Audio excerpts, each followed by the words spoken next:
70살 되면 우리 은퇴해야 돼요. 70살 되면. 우리 동창 신부들끼리 야 우리 은퇴하면 뭐 할래? 여러분들 70살이면 지금 우리들이 크게 착각하고 있는 게 있어요. 나이 계산을 여러분들 70은 70으로 생각하면 안 돼요. 거기다 0.7년을 곱하면 돼요. 70살이면 77이 49. 49살이에요. 70살들은 49살이에요. 늙은 게 아니에요. 70살은 멀쩡한 거예요. 그러니까 오늘 다 계산 다시 해보세요. 네? 50살들은 7호 35, 35살이야. 35살이에요. 우리 49살에 은퇴해갖고 우리 뭐 할 거냐. 야, 내가 그랬어. 야, 우리 은퇴하면은 신부 카페 하자. 야, 왜 사주 카페는 왜 신부 카페가 없냐. 네. 사람들 마음 답답하면 사주 카페 가서 사주 보잖아요. 그럼 우리 신부 귀신의 애비로 산 지 40년이다. 그럼 웬만한 무당보다 낫다. 70 은퇴한 신부님들 이렇게 보면은 교우들 얼굴 보면 인생이 보여요. 딱 보면 남편이 바람 피고 있구나. 보인다니까요. 남편이 지금 노름하고 있구나. 눈에 보여. 얼굴이라는 게 뭐냐면 얼이 들어왔다 나갔다는 굴이야. 그래서 얼굴이에요. 얼굴. 이 얼굴에 7,000개 인생이 들어있다고 그래. 7,000개. 딱 보면 알아. 저 사람이 행복하게 살고있구나. 불행하고 살구나. 얼굴에 써있어요. 힘들게 살았구나. 귀하게 살았구나. 다 써있게 돼 있어요. 그러니까 뭐 우리 은퇴해갖고 그 정도 뭐 할 거야. 밥 세끼 먹고 밥이나 축 내고 너무 아깝잖아. 그래갖고 이제 커피 잘 내릴 줄 아는 우리 시모니 신부 잘생겼거든. 너는 커피 저기 막 바리스타 해. 거기서. 그 다음에 베네딕토 신부라고 나보다 한 7살 나이 많은 신부 얼굴이 못생겼어요. 형은 못생겼으니까 나오지 말고 식당에서 요리하고. 맨날 담배만 피는 우리 마티아 신부 너는 청소하고. 근데 나는 이제 이게 되니까 이제 앉아서.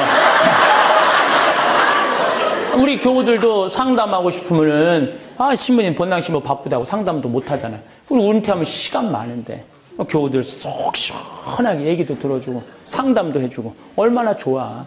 여러분들은 무슨 계획이 있으세요? 지금 60살 사시는 분들은 100살까지 삽니다. 분명히 100살까지 살아요. 50살 되신 분들은 110살까지 살아요. 40살 되신 분들은 120살까지 살게 돼 있어요. 제가 20년 전에 이제 100살 시대가 옵니다라고 얘기했을 때 많은 사람들이 신부님 내 별명 따라 뻥까지 마세요. 그랬어요.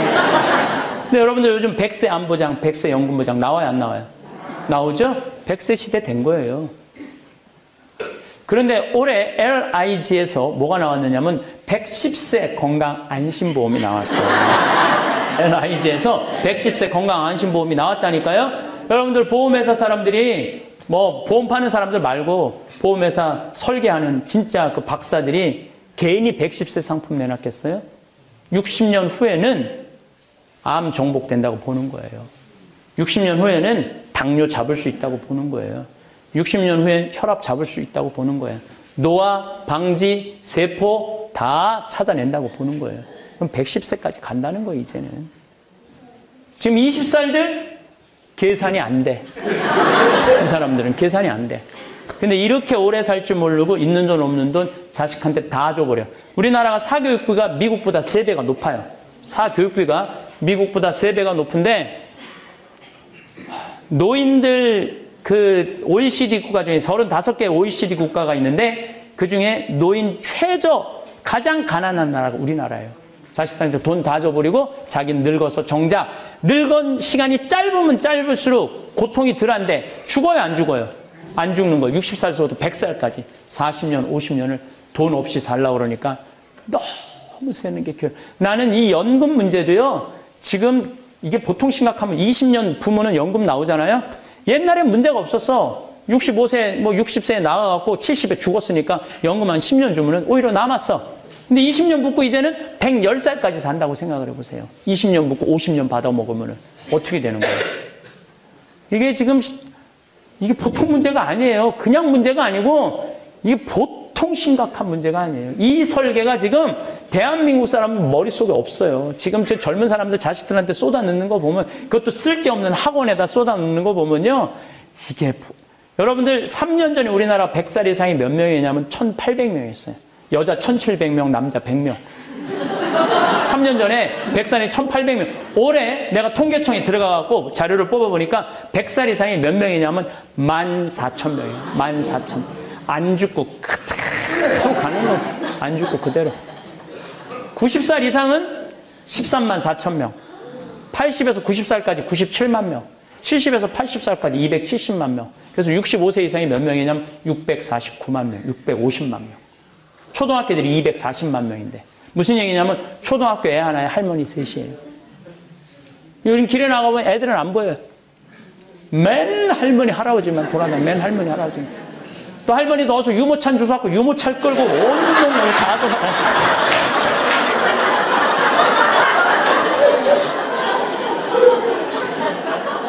근데 여러분들 나이가 70이 넘으면 뭐가 들어오냐면 무기력증이 들어와요. 사는 게 재미가 하나도 없어요. 왜? 만나는 사람이 있어야지. 돈이 있어갖고 나가 돌아다니지. 그렇지 않겠어요? 만나는 사람도 없고. 뭐 부부가 같이 한 집에서 살아도 신혼 때나 깨가 쏟아지는 거지. 70에 무슨 깨가 쏟아져. 남편이 지나가면은 투명 인간이 지나가나 보다 이렇게 생각을 하지. 그게 무슨 남편이에요. 투명 인간이 지나가나 보다. 그러니까 하루 종일 웃을 일이 없는 거예요. 자식이, 우리 어머니가 그래요. 딸 환갑을 본다는 거예요. 환갑된 딸이 와서 놀아줄 거예요. 아들이 와서 놀아줄 거예요. 말할 것도 없고 손자들이 놀아줄 거예요. 하루 종일 집에 혼자 있는 거예요. 하루 종일 혼자 있으니까 하루 종일 한 번도 안 웃는 거예요. 하루 종일 안 웃어. 근데 누가 웃긴 얘기하면은 이게 웃긴 웃어야 되는데 어떻게 웃는지를 까먹는 거예요. 썩은 미소가 나오는 썩은 미소. 여러분들 나이 먹으면 눈두덩 쳐져요, 안 쳐져요? 눈가 쳐지고 볼 쳐지고 입가 쳐지고 머리 하얗고 이마에 쭈글쭈글하고 하루 종일 안 웃고 있으면 소파에 앉아갖고 하루 종일 이러고 텔레비가 무슨 죄를 졌다고 KBS 한번 째려보고 MBC 한번 째려보고 SBS 한번 째려보고 하루 종일 째려보고 저녁에 며느리가 어머니 식사 방문 땅땅 두드려 문 열었는데 이 시어머니 또 전기세 안 낀다고 깜깜한 방에서 불은 꺼놓고 그냥 파란 텔레비 불빛에 째려보던 눈빛 그대로 며느리 째려보면서 밥 먹으라고 이러면 며느리가 심장이 땅땅 떨어지는 거예요. 사람은요 눈꼬리가 올라가지 이뻐, 입꼬리가 올라가지 이뻐요. 젊은 사람 그래서 웃을 때 보면 얼마나 이뻐요. 눈꼬리 쫙 올라가, 입꼬리 올라가고. 내가 요즘 강의 다니면 젊은 사람들이 많이 나와요. 교황님 덕분에. 근데 나오면 정말 이뻐요. 또 그냥 나한테 강의 들으러 온다고 또 화장을 해도 연필로 막 위로 이렇게 막.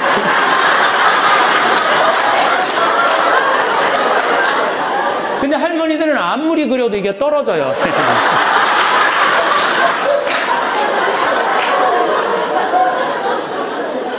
웃지도 않지. 재미난 일도 없지. 그래서 저는 나이 먹어서 해만 뜨면 집을 나가라는 거예요. 해만 뜨면 집에 있으면 안 돼요. 무조건 집을 나가야 돼. 여러분들 이렇게 여기 나이 드신 분들 1박 2일로 여기 오신 거죠? 집 나오니까 좋아요, 안 좋아요? 여러분들보다 더 좋아하는 건 집에 있는 식구들이에요.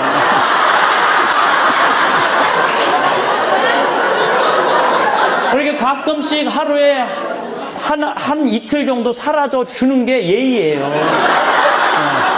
그러니까 집에 있으면 안 된다고. 그러니까 근데 문제는 돈 쓰는 게 아까워갖고 벌벌벌벌 떠는 거야. 돈 쓰는 게 아까워서 벌벌벌 떨면서 집에 가만히 있으면 치매 걸리는 거야. 우리나라 치매 걸린 사람 57만 명, 57만 명. 죽지 않으면서 생기는 문제가 보통 심각한 게 아니에요. 치매 걸리면 자기가 괴로워요? 주위 사람이 괴로워요. 죽고 싶은 건 주위 사람들이에요. 그러니까 집 잡혀서 돌아다니세요. 농담이 아니고 미국 사람들은 30년 동안 처음에 집 사서 집 붙고 30년 늙어서 집 잡혀서 나머지 30년 살다가 죽어요. 여러분들도 그렇게 사셔야 돼. 이제는 자식한테 물려주는 시대는 끝났어요. 왜? 여러분들 100살에 죽어갖고 자식한테 물려주면 자식이 80에 받아. 80에 받아서 뭐 할 거예요? 그건 의미가 없는 거예요. 지금 집의 개념도 우리가 그렇게 생각하면 안 되는 거예요. 그래서 집을 잡혀갖고 평창에도 가고 여기 라자로 마을도 오고 맛있는 것도 사 먹고 성주순례도 가고 온양온천도 가고 춘천도 가고 해만 뜨면 집을 돌아다니는 거 무조건. 이렇게 집 잡혀갖고 돌아다닐 때까지 돌아다니는 사람은 죽을 때 어떻게 죽는지 아세요? 지쳐서 죽어요. 지쳐서.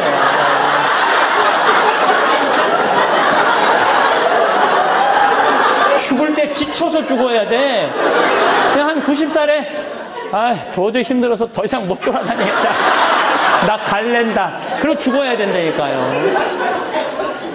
하고 싶은 얘기는 너무 많은데 또 미사 있으시고 우리 지금 성심원이라고 그 용인 수지에 수녀님들이 많은 우리 아이들 키워서 신부들 거의 5명이나 나왔어요. 성심원 그 고아원에서 이제 보육시설이라고 그러죠. 근데 그 수녀님이 딱 100살에 돌아가셨어. 100살에. 어제 돌아가셨어. 어제 그제. 그래서 그 수녀님 100살 우리가 미사 해드렸거든요. 우리 신부들이 모여갖고. 그리고 또 그 수녀님이 또 텔레비전에서 꼭 나만 나오는 걸 보신다고 그래갖고 내가 수녀님 100세 백수 그 미사 때 내가 강론을 했어요. 수녀님 꼭 안아드렸는데 그리고 한 2달 있고 이제 돌아가신 거예요. 그러니까 그 수녀님은 끝까지 정신을 놓지 않고 그리고 하시다가 아주 곱게 그때도 그 수녀님도 정말 이뻐. 정말 이쁘게 생겼어요. 근데 100살인데도 아주 예쁘고 곱게 그렇게 그러니까 100살까지 사는 건 문제가 없어요. 살 때까지 어떻게 살다가 건강하게 예쁘게 살다가 죽는 게 중요한 거예요. 그래서 여러분들 사는 날까지 즐겁게 살고 죽는 날 즐겁게 죽었으면 좋겠어. 요즘 암 환자들이 제 강의를 듣고 그런 얘기 참 많이 하는 분들이 많아요.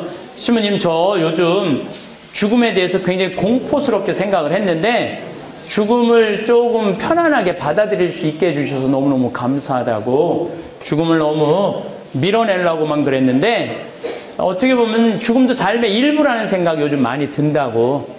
죽음도 삶의 일부죠. 밀어낸다고 될 일이 아니에요. 밀어낸다고 미뤄지는 게 아니에요. 죽음이라는 거는 다가올 때는 어느 누구도 거부할 수 없는 게 죽음이죠. 그러면은 잘 죽으려면 잘 살아야 돼요.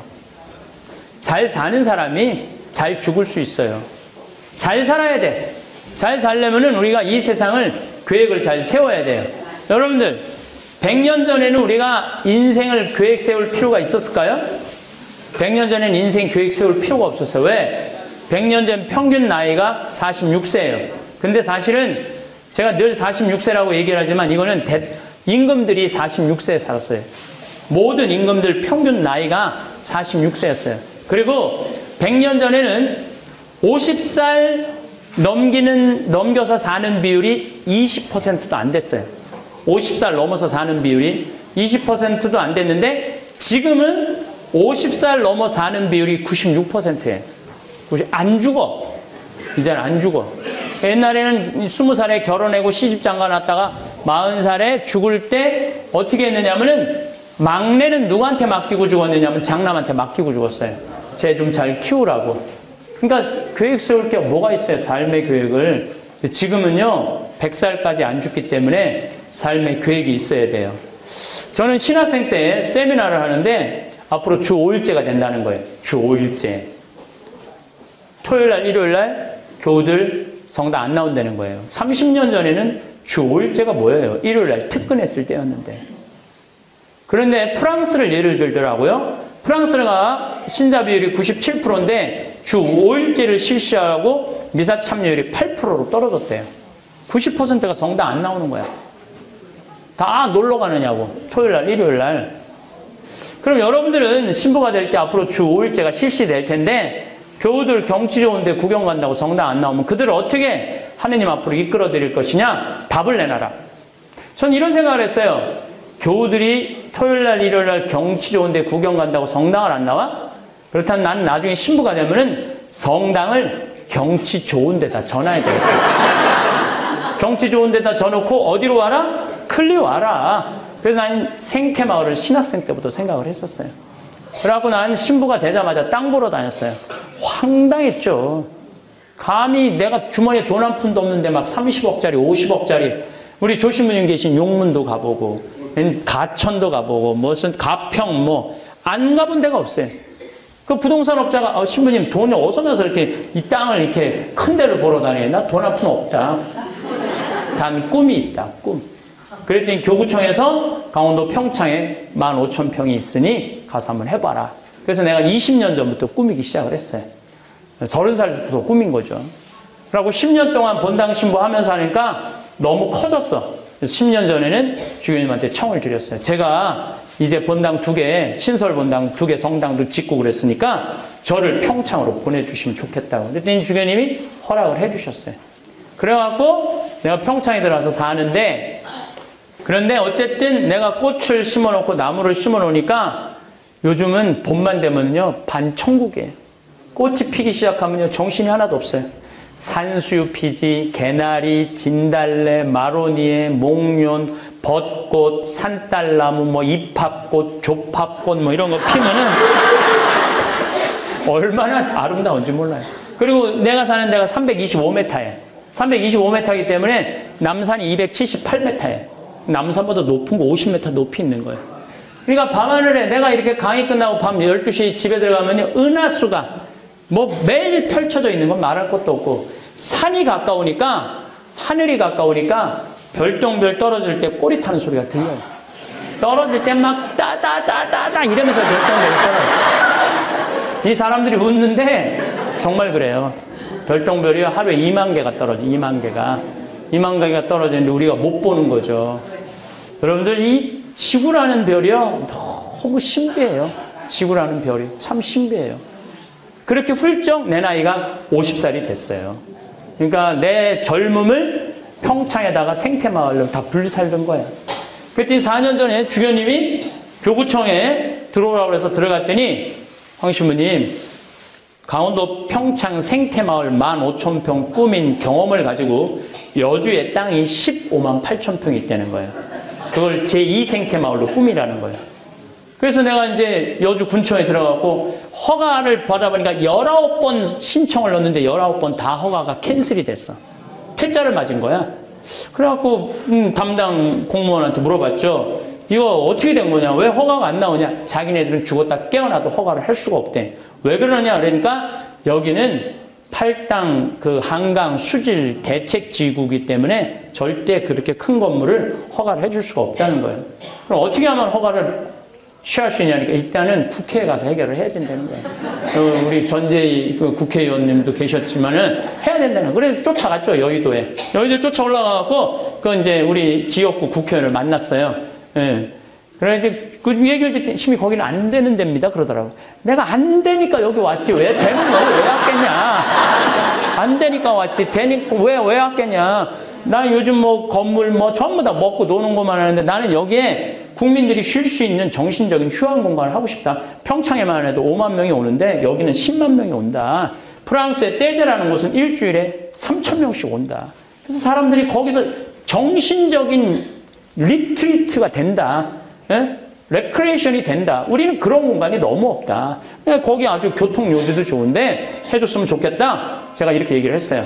그랬더니 그분이 마침 또 우리 천주교 신자, 우리 천주교 신자들 착하잖아요. 신부가 막 소리 지르면 일단 뭐 국회의원이라도 일단은 뭐 들어주려고 그러잖아요. 아, 신부님 그럼 한번 그 해당 군수님하고 얘기를 해보겠다고.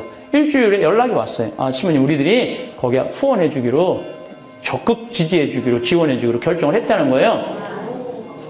그걸로 끝나는 게 아니에요. 이제 그 다음 기관은 이제 경기도청이 이제 허가 기관이에요. 근데 마침 내가 경기도에 강의 갈 일이 있었어요. 거기 경기도 지역 국회의원들하고 기관장들하고 도지사 뭐 시장들한테 강의를 하는데 나는 뭐 그걸 몰랐는데 강의가 끝났는데 조찬 강의가 끝났는데 그 도지사님이 그런 얘기를 하더라고. 신부님 자기가 3년 동안 있으면서 조찬 강의에 끝날 때까지 한 명도 안 일어나는 게 신부님이 처음이라는 거예요. 내 노래는 강사들을 다 불러댔는데 다 중간에 가드는 신부님 끝까지 앉아있더라는 거야. 신부님 너무너무 감사하다는 거예요. 우리한테 이렇게 좋은 말 해줘서. 신부님 필요한 거 있으면 다 해주겠다고. 나 필요한 거 있다. 나 여주에 생태마을 하는데 그거 좀 허가 좀 받게 해달라. 그랬더니 아 지원해주겠다고. 경기도청이 한순간에 끝났어. 나는 이제 그러면 끝나는 줄 알았더니 그거보다 더 어려운 데가 하나 있더라고. 한강유역관리청. 아무리 허가가 나도 거기서 노하면 안 되는 거예요. 그래서 이제 찾아갔죠. 찾아갔더니 여자야 또 판시관이. 5급 공무원인가 그런데 여자야 여자. 이 남자들은 이렇게 찌르고 저렇게 찌르면 그냥 서로 그냥 어떻게 되는데 여자는 한번 또 여자는 또 청렴한 여자들은요 안 돼요 이게. 찌를 수가 없어. 그래갖고 시부모님 거기는 안 되는 데입니다. 그래서 난 너무 하고 싶다 여기를. 다 설명을 했죠. 근데 이 판시간이 안 되는데 사실은 우리 엄마 아버지가 성당을 안 다니는데 신부님 강의만 본다는 거예요. 그래서 나도 몇 번 봤는데 신부님 생각이 참 좋은 것 같아갖고 내가 안 되는 데지만 긍정적인 의견을 내겠다고. 그래서 그게 제일 어려운 거거든요. 그래서 끝났나 보다 했더니 진짜 어려운 게 하나 남아있더라. 주민들이 결사 반대하는 거예요. 주민들이. 그게 제일 어려운 거예요. 주민들이 결사 반대. 자기네들 그렇게 큰 거 들어오는 거, 뭐, 골프장 들어왔는데 막 물 난리 나고 그래서 안 된다고. 그래서 이제 주민회관에서 만났어. 눈에 그냥 기운이 꽉 찼더라고. 결사 반대 기운이 꽉 찼더라고. 그래서 얘기 좀 해보자. 그래서 얘기를 해라. 그래갖고 이제 얘기를 들었죠. 우리가 대화를 할 때는요, 내가 작년에 여기 와서 대화에 대한 얘기를 했는데, 대화를 할 때는 진지하게 들어야 돼요. 정말로 제가 진지하게, 제가 이렇게 강의할 땐 말을 많이 하지만 평상시엔 전 말을 안 해요. 듣지. 그래서 잘 들었어요. 그러고 난 다음에 이제 신부님 얘기해보라고. 뭐 내가 먼저 얘기하면 그건 깨져요. 항상. 사람 참 뭘 몰라.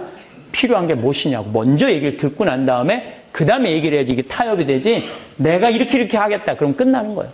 다 듣고 난 다음에 이제 내가 얘기를 했지. 내가 또 이게 얼마나 대단해요. 1시간 동안 얘기를 하고 나니까 주민들 눈빛이 설설설설 풀리더라고요. 그러더니 그러면은 한번 해보라고 신부님. 그래갖고 주민들이 서명을 다 해줬어요. 나는 그 텔레비전 보면서 싸우는 게 이해가 안 돼. 말로 하지 왜 싸워. 말로 하면 되는데 왜 싸워. 이해가 안 돼. 그래서 이제 서명을 다 해줬어요. 그래서 지난번에 여주시의 개발국장님이 와서 시민이 허가 모든 허가 끝났으니까 이제 열심히 한번 해보시라고. 그러니까 나는 이제 15만 8천 평 꾸밀라고 그러면 난 60살 때까지 일이 기다리고 있는 거예요. 이 사람이요, 미래를 꿈꾸는 사람이 행복한 거예요. 미래를 꿈꾸는. 과거에 연연하는 사람은 불행할 수밖에 없어요.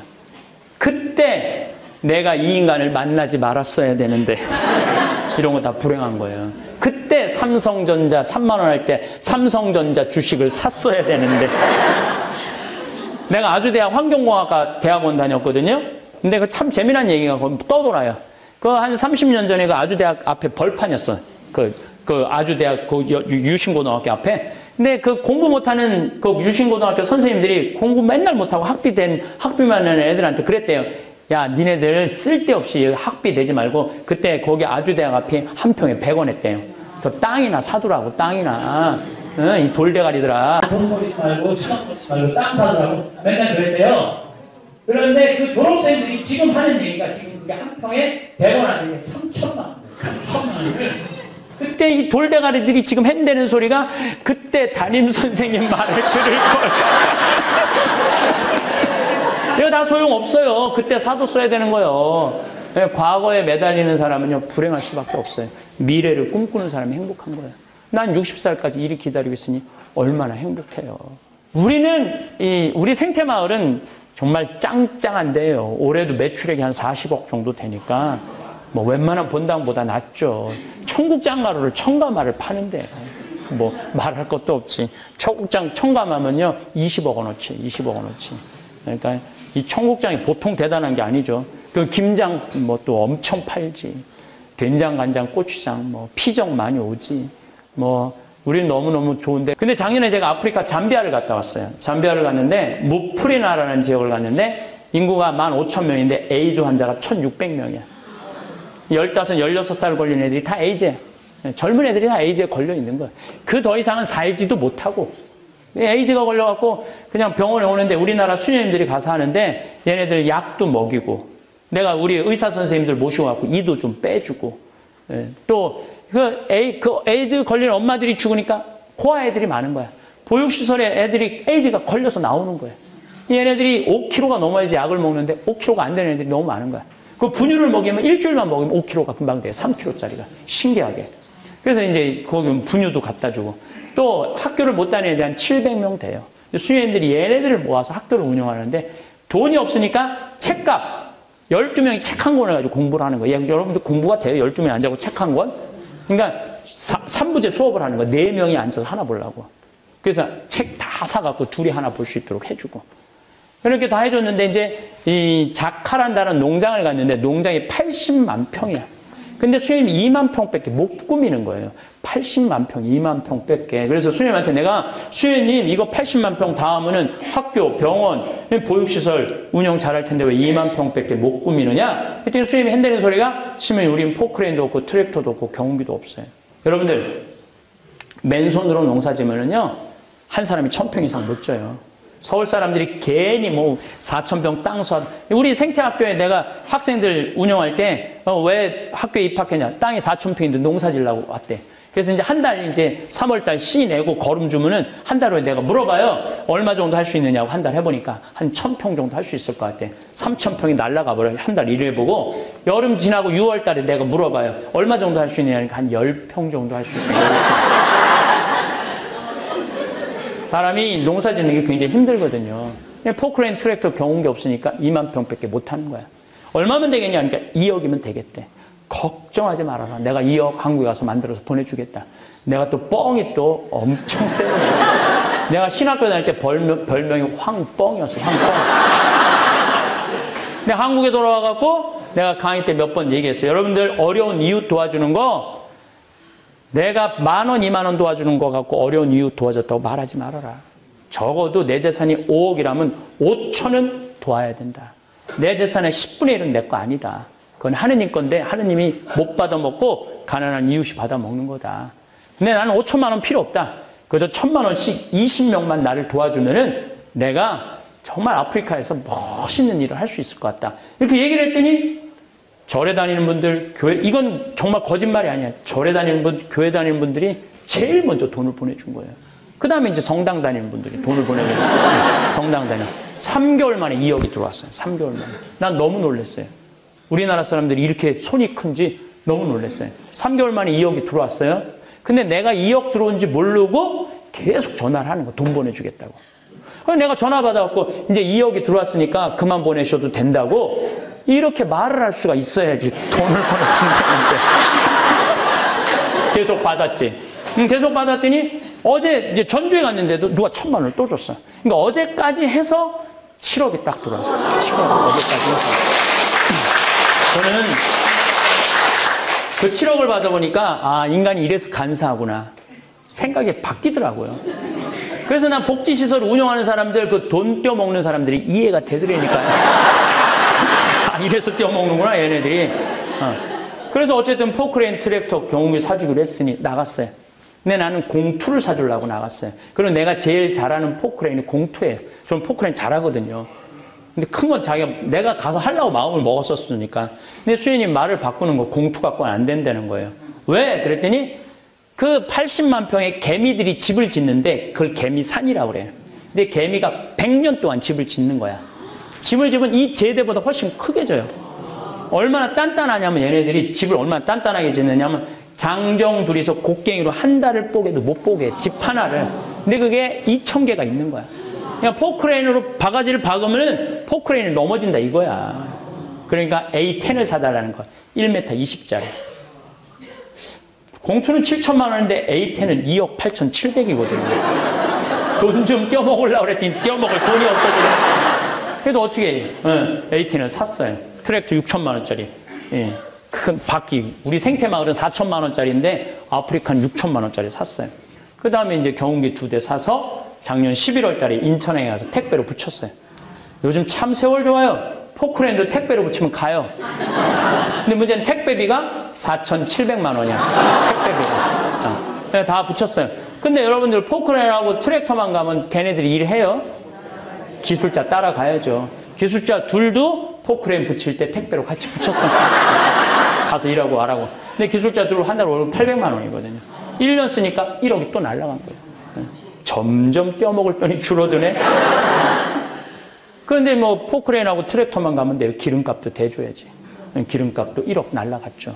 땅 정지하는데. 그래봤자 8분의 1 정지한 거 10만 평. 겨우 한 개 1년 8억 들여서 한 개 10만 평 정지한 거예요.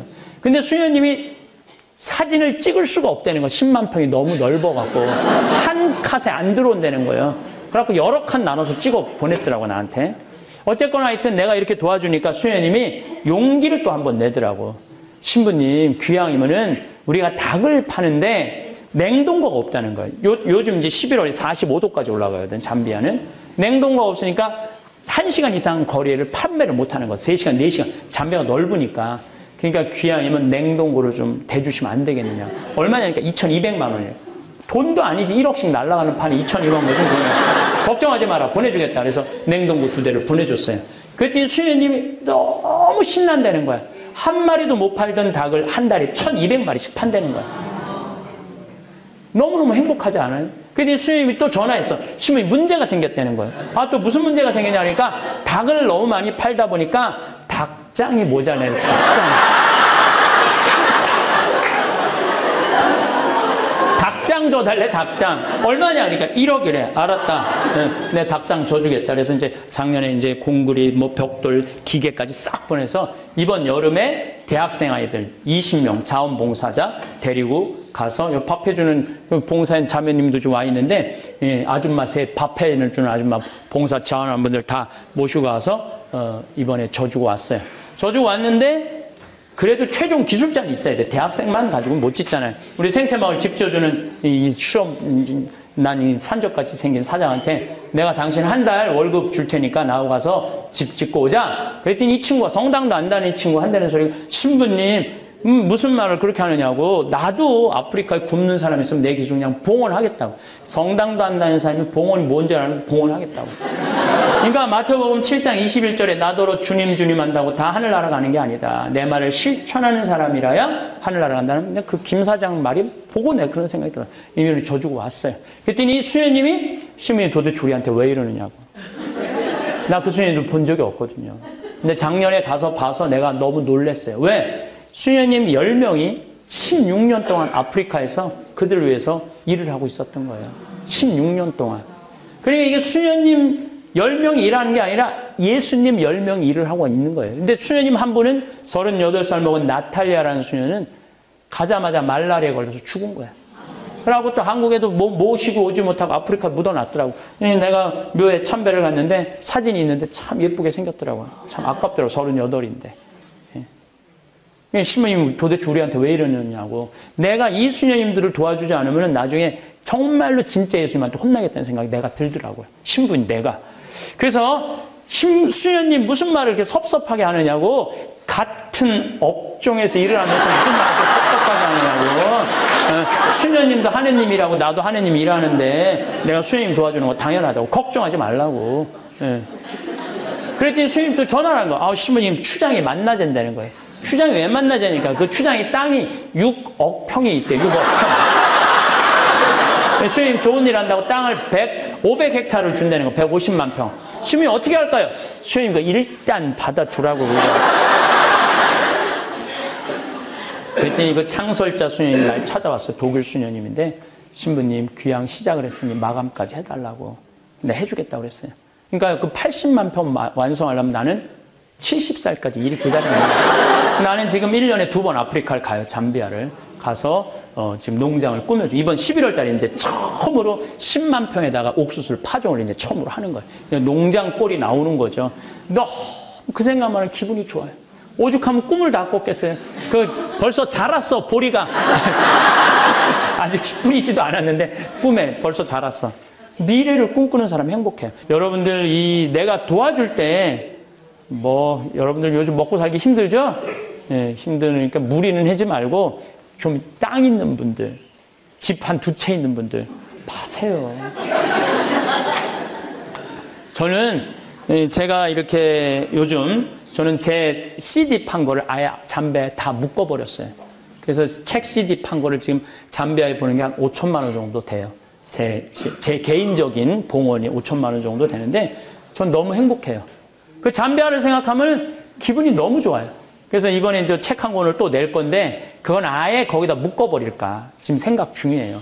그래서 귀향 밀어줄 때는요 어설프게 밀어주면 그거 도와주는 게 아니야.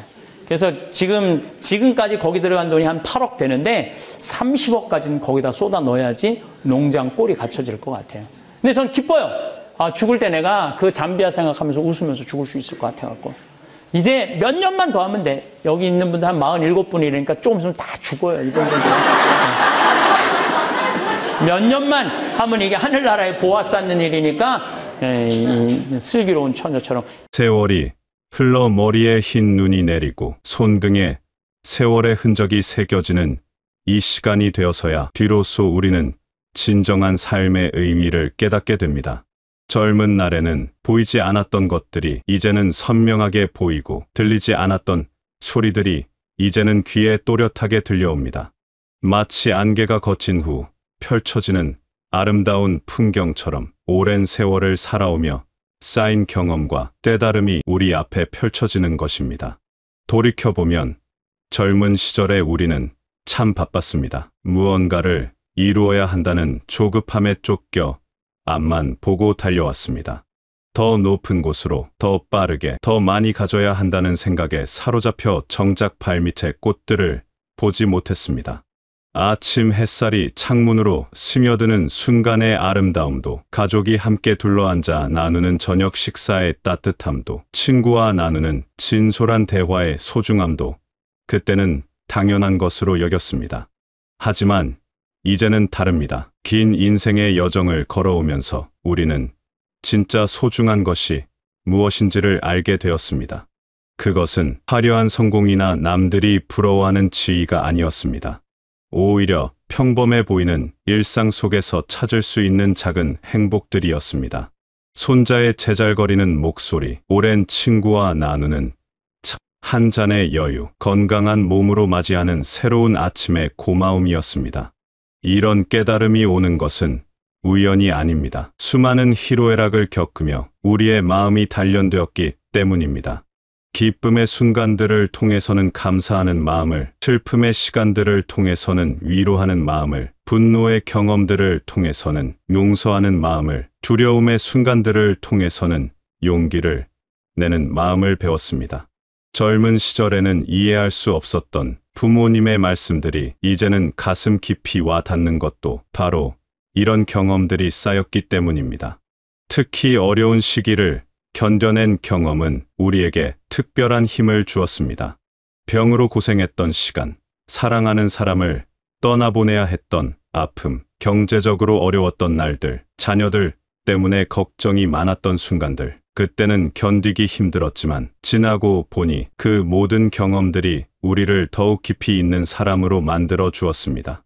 아픔을 겪어본 사람만이 다른 사람의 아픔을 진정으로 이해할 수 있고, 어려움을 극복해본 사람만이 절망에 빠진 이에게 진심 어린 위로를 건넬 수 있습니다. 그래서 지금 이 시기는 인생에서 가장 지혜로운 때라고 할 수 있습니다. 세상을 바라보는 눈이 맑아졌고 사람을 대하는 마음이 넓어졌습니다. 작은 일에 크게 화내지도 않고 남과 비교하며 괴로워하지도 않습니다. 대신 지금 가진 것들에 감사하며 주변 사람들과 따뜻한 관계를 맺으며 살아갑니다. 이런 마음의 평화는 젊은 시절 아무리 노력해도 얻을 수 없었던 소중한 선물입니다. 더 나아가 이제는 다른 사람들에게 도움이 되고 싶은 마음도 생겼습니다.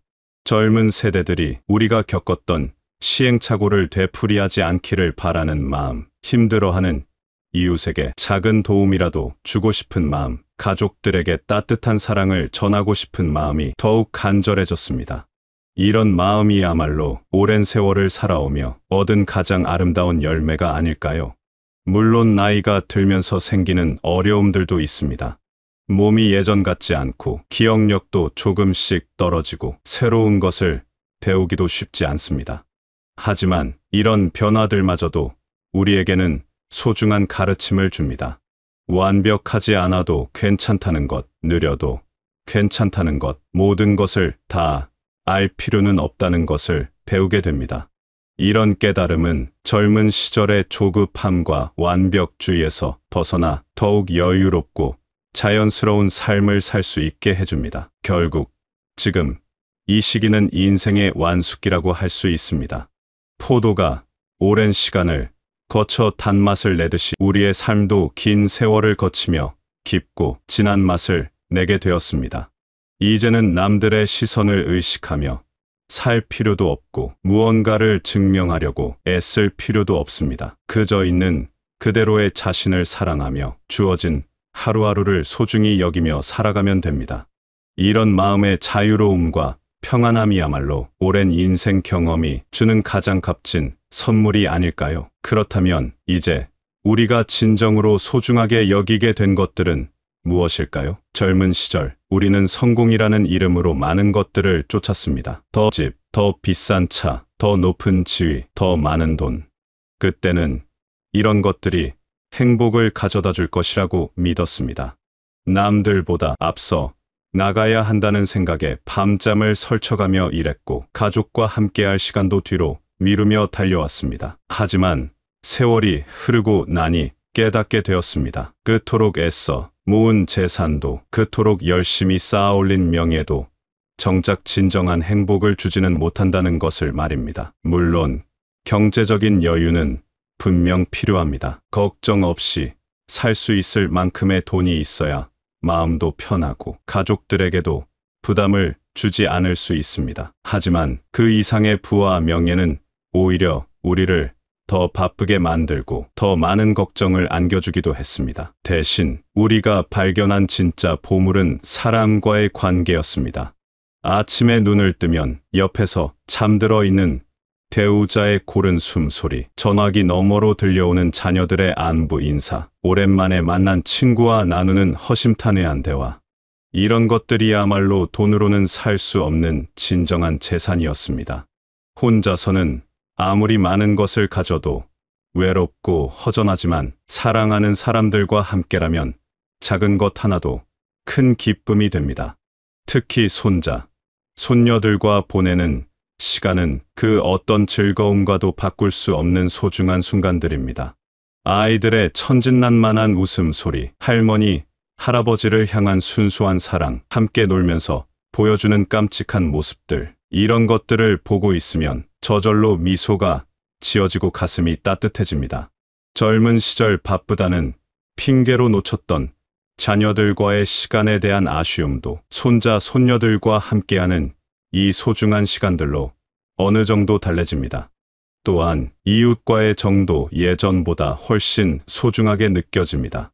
같은 아파트에 사는 이웃 할머니와 나누는 안부 인사, 동네 할아버지들과 함께하는 바둑 한 판, 오랜 친구들과의 정기 모임.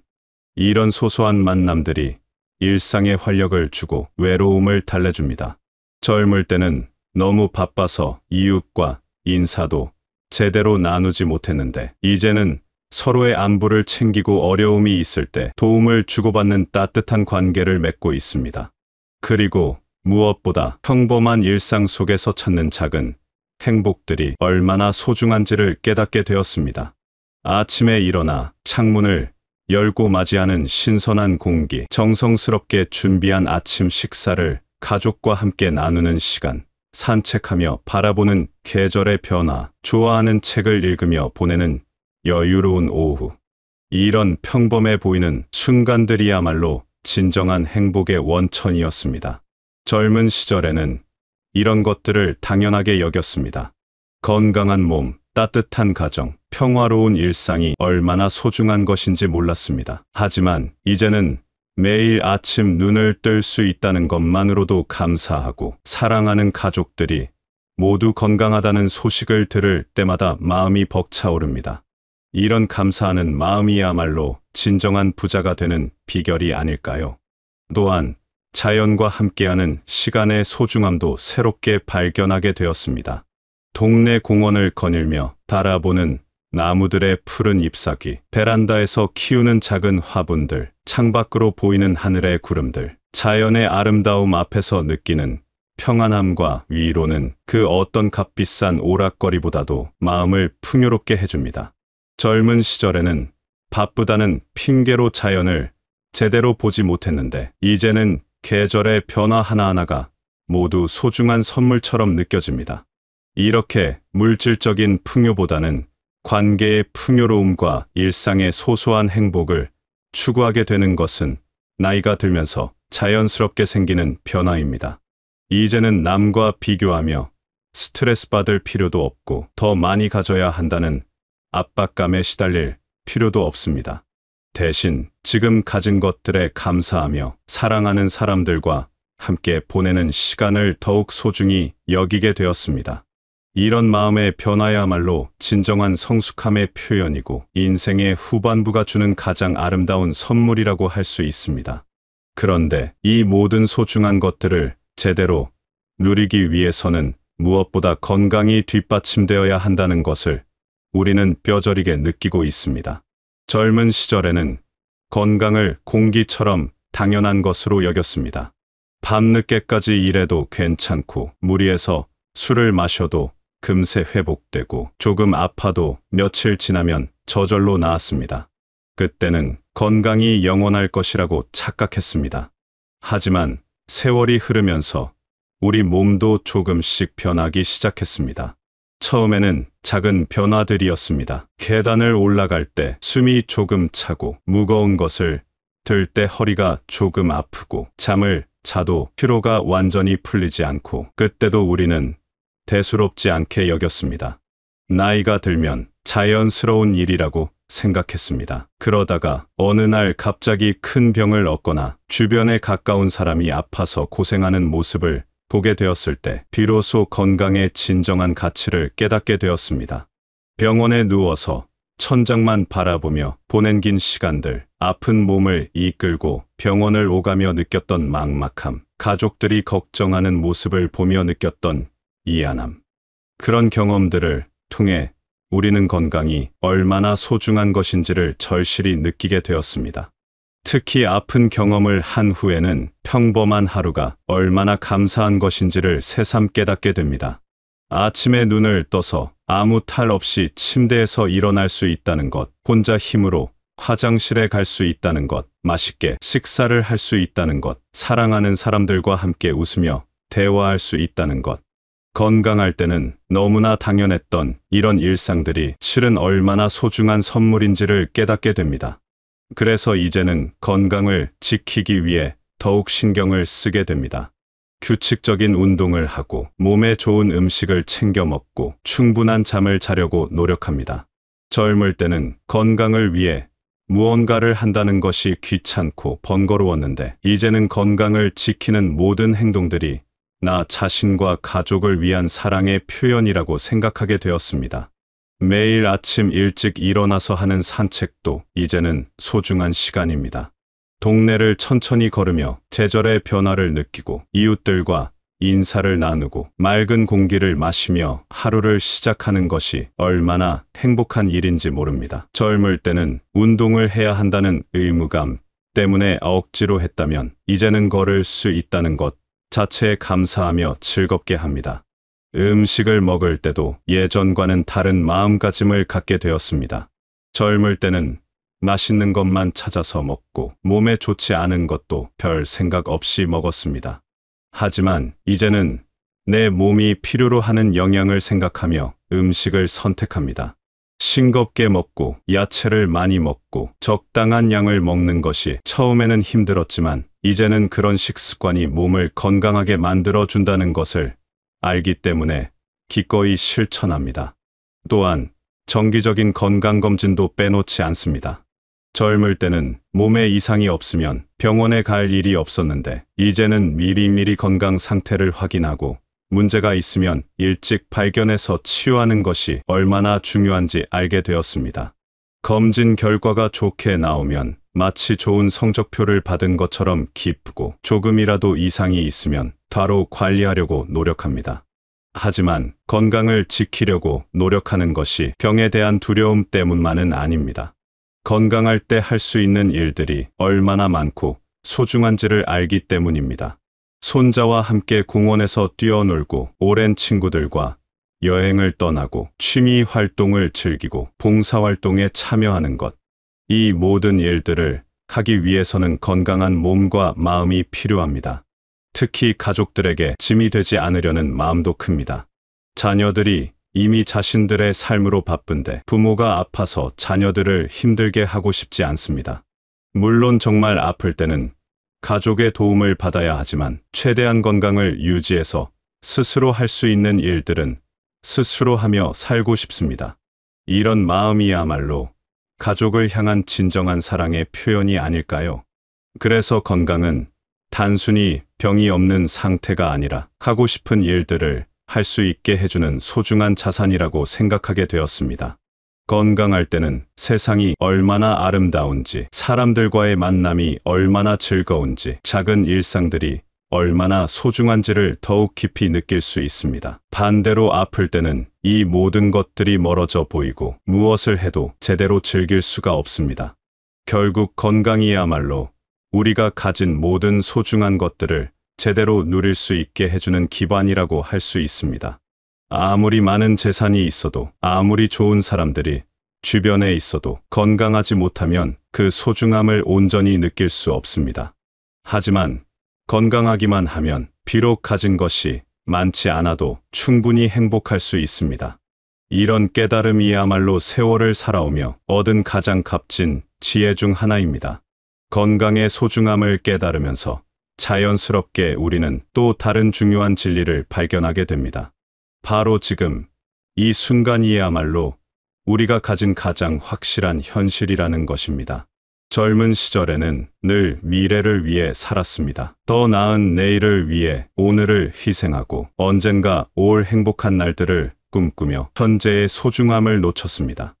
또한 때로는 과거의 영광을 그리워하거나 후회에 사로잡혀 지금 여기에 집중하지 못했습니다. 하지만 이제는 깨달았습니다. 과거는 이미 지나간 일이고 아무리 후회해도 바꿀 수 없으며 미래는 아직 오지 않은 불확실한 것이라는 사실을 말입니다.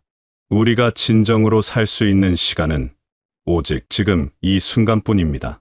그래서 이제는 과거를 그리워하기보다는 그때의 경험들이 지금의 나를 만들어준 소중한 밑거름이었다고 감사하게 생각하고 미래를 걱정하기보다는 오늘 하루를 충실히 살아가는 것에 더 집중하게 되었습니다. 지금 이 순간에 집중하게 되면서 우리는 예전에는 보지 못했던 많은 아름다움들을 발견하게 됩니다. 아침에 창문을 열었을 때 들어오는 신선한 공기의 상쾌함, 커피 한 잔을 마시며 느끼는 따뜻함과 향긋함, 가족과 함께 나누는 식사 시간의 정겨움. 이런 평범해 보이는 순간들이 실은 얼마나 특별하고 소중한 것인지를 깨닫게 됩니다. 특히 자연과 함께하는 순간들은 더욱 깊은 감동을 줍니다. 산책길에서 만나는 계절의 변화, 공원 벤치에 앉아 바라보는 아이들의 뛰어노는 모습, 저녁 노을이 지는 하늘의 아름다운 색깔들.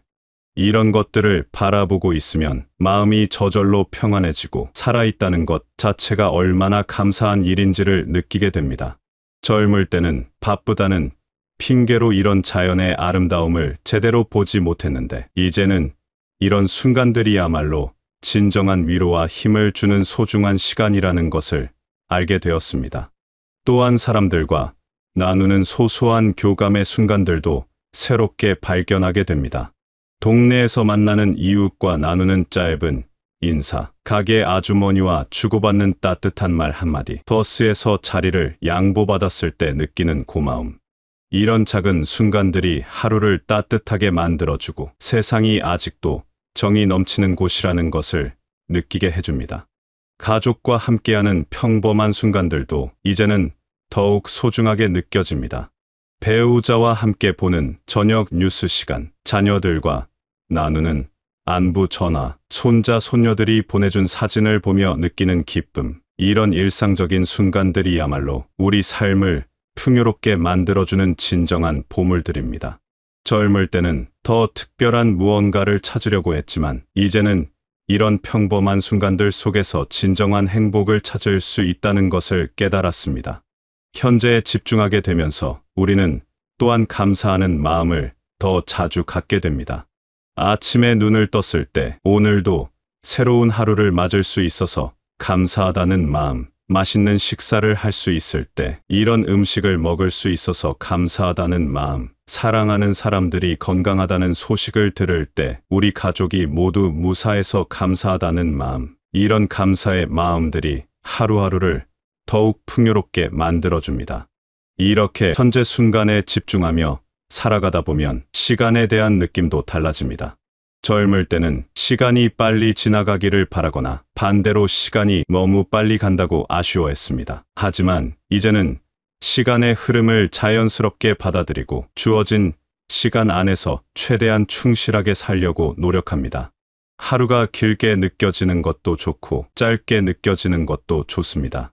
중요한 것은 그 시간 동안 얼마나 의미 있게 사랑하며 감사하며 살았느냐 하는 것입니다. 또한 현재에 집중하게 되면서 작은 일에 대한 스트레스도 많이 줄어들었습니다. 젊을 때는 계획대로 되지 않으면 크게 화가 나고 예상치 못한 일이 생기면 당황했습니다. 하지만 이제는 모든 것이 계획대로 될 수는 없다는 것을 받아들이고 상황에 따라 유연하게 대응하려고 노력합니다. 중요한 것은 어떤 상황에서든 지금 이 순간을 최선을 다해 살아가는 것이라는 걸 깨달았기 때문입니다. 무엇보다 현재 순간에 집중하며 살아가면서 우리는 진정한 자유를 느끼게 됩니다.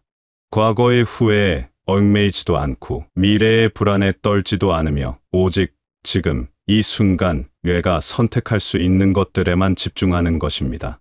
지금 이 순간 누구를 사랑할 것인지, 무엇에 감사할 것인지, 어떤 일을 할 것인지, 이런 선택들은 오직 우리 자신만이 할 수 있는 것들입니다. 그래서 매일 아침 눈을 뜰 때마다 오늘은 어떤 아름다운 순간들을 발견할까 하는 기대감을 갖게 됩니다. 오늘 만날 사람들과는 어떤 따뜻한 교감을 나눌까? 오늘은 어떤 자연의 아름다움을 발견할까? 오늘은 어떤 작은 행복을 느낄까? 이런 기대감이야말로 하루를 시작하는 가장 좋은 에너지가 됩니다. 결국 지금 이 순간을 소중히 여기며 사는 것이야말로 진정한 삶의 예술이 아닐까요? 이제 우리는 인생이라는 긴 여행을 통해 얻은 가장 소중한 보물들을 손에 쥐고 있습니다. 그것은 바로 경험을 통해 얻은 깊은 지혜, 진정으로 소중한 것들을 알아보는 눈, 건강의 참된 가치에 대한 깨달음, 그리고 현재 순간을 온전히 누리는 능력입니다. 이 모든 것들이 어우러져 우리의 삶을 진정으로 풍요롭게 만들어 주고 있습니다. 풍요로움이라는 말을 들으면 젊은 시절에는 물질적인 풍요만을 떠올렸습니다. 큰, 좋은 차, 많은 돈. 이런 것들이 많을수록 더 풍요로운 삶이라고 생각했습니다. 하지만 이제는 진정한 풍요로움이 무엇인지를 알게 되었습니다.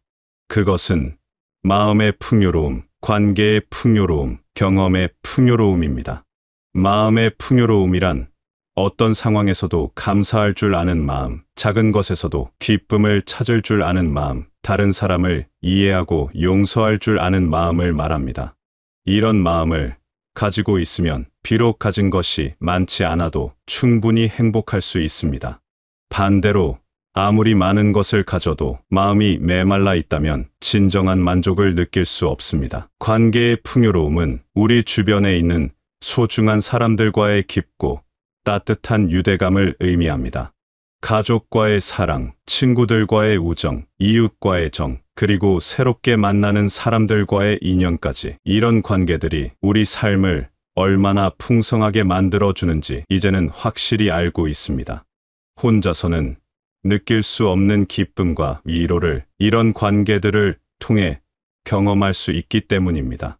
경험의 풍요로움은 지금까지 살아오면서 겪은 모든 일들이 우리에게 준 값진 교훈들을 말합니다. 기쁜 일들은 감사하는 마음을 키워주었고, 슬픈 일들은 다른 사람의 아픔을 이해하는 능력을 길러주었습니다. 성공의 경험은 자신감을 주었고, 실패의 경험은 겸손함을 가르쳐 주었습니다. 이 모든 경험들이 모여서 지금의 성숙한 우리를 만들어준 것입니다. 이런 풍요로움을 바탕으로 이제 우리는 다른 사람들에게도 무언가를 나누어 줄 수 있게 되었습니다. 젊은 세대들에게는 우리가 겪어온 경험들을 바탕으로 한 조언과 격려를, 같은 세대의 친구들에게는 서로의 어려움을 이해하고 위로하는 마음을, 가족들에게는 변함없는 사랑과 따뜻한 관심을 나누어 줄 수 있습니다. 특히 어려움을 겪고 있는 사람들을 도울 때 우리가 느끼는 보람은 말로 표현할 수 없을 만큼 큽니다. 우리의 작은 도움이 누군가에게는 큰 힘이 되고 우리의 따뜻한 말 한마디가 누군가의 하루를 밝게 만들어준다는 것을 알 때 비로소 우리는 진정한 삶의 의미를 찾게 됩니다. 받기만 하던 시절을 지나 이제는 줄 수 있는 사람이 되었다는 것, 이것이야말로 인생의 가장 아름다운 성취가 아닐까요? 또한 이제 우리는 삶의 완전함을 추구하지 않게 되었습니다. 젊을 때는 모든 것이 완벽해야 한다고 생각했습니다. 완벽한 가정, 완벽한 직업, 완벽한 건강. 하지만 세월을 살아오면서 완벽한 것은 이 세상에 존재하지 않는다는 것을 깨달았습니다. 대신 불완전함 속에서도 아름다움을 찾을 수 있다는 것, 부족함이 있어도 감사할 수 있다는 것을 배웠습니다. 이런 깨달음은 우리를 더욱 자유롭게 만들어줍니다. 남들의 시선을 의식하며 살 필요도 없고 무언가를 증명하려고 애쓸 필요도 없습니다. 그저 있는 그대로의 자신을 받아들이고 주어진 상황에서 최선을 다하며 매일매일을 의미 있게 살아가면 됩니다. 이런 마음의 자유야말로 돈으로는 살 수 없는 진정한 부라고 할 수 있습니다. 그리고 이제 우리는 시간의 소중함을 진정으로 이해하게 되었습니다. 젊을 때는 시간이 무한히 많은 것처럼 느껴졌지만 이제는 주어진 시간이 얼마나 소중한지를 깨달았습니다. 하지만 그렇다고 해서 조급해하지는 않습니다. 대신 주어진 시간을 더욱 의미 있게 사용하려고 노력합니다. 사랑하는 사람들과 함께하는 시간, 자신이 좋아하는 일을 하는 시간, 다른 사람을 도우는 시간, 이런 시간들이야말로 진짜 가치 있는 시간이라는 것을 알고 있기 때문입니다. 무엇보다 이제 우리는 삶 자체가 얼마나 소중한 선물인지를 깨달았습니다. 매일 아침 눈을 뜰 수 있다는 것, 사랑하는 사람들과 함께할 수 있다는 것, 아름다운 세상을 볼 수 있다는 것, 이 모든 것들이 당연한 것이 아니라 감사해야 할 선물이라는 것을 알게 되었습니다. 그러니 혹시 지금 이 글을 읽고 계신 분 중에서 몸이 예전 같지 않다고 걱정하시거나 세상이 너무 빨리 변해서 따라가기 힘들다고 느끼시거나 외로움을 느끼시는 분이 계시다면 부디 이것만은 기억해 주시기 바랍니다. 당신이 지금까지 살아오신 모든 시간들이 헛되지 않았다는 것을, 당신이 겪어온 모든 경험들이 소중한 보물이라는 것을, 그리고 당신이 지금 이 순간에도 누군가에게는 소중하고 고마운 존재라는 것을 말입니다. 당신의 따뜻한 미소 하나, 친절한 말 한마디, 깊은 이해의 눈빛 하나가 이 세상을 더 아름답게 만들고 있습니다. 그러니 오늘도 자신감을 가지고 감사하는 마음으로, 사랑하는 마음으로 하루를 시작하시기 바랍니다. 당신이 살아온 인생이야말로 그 누구도 흉내낼 수 없는 소중하고 아름다운 작품이니까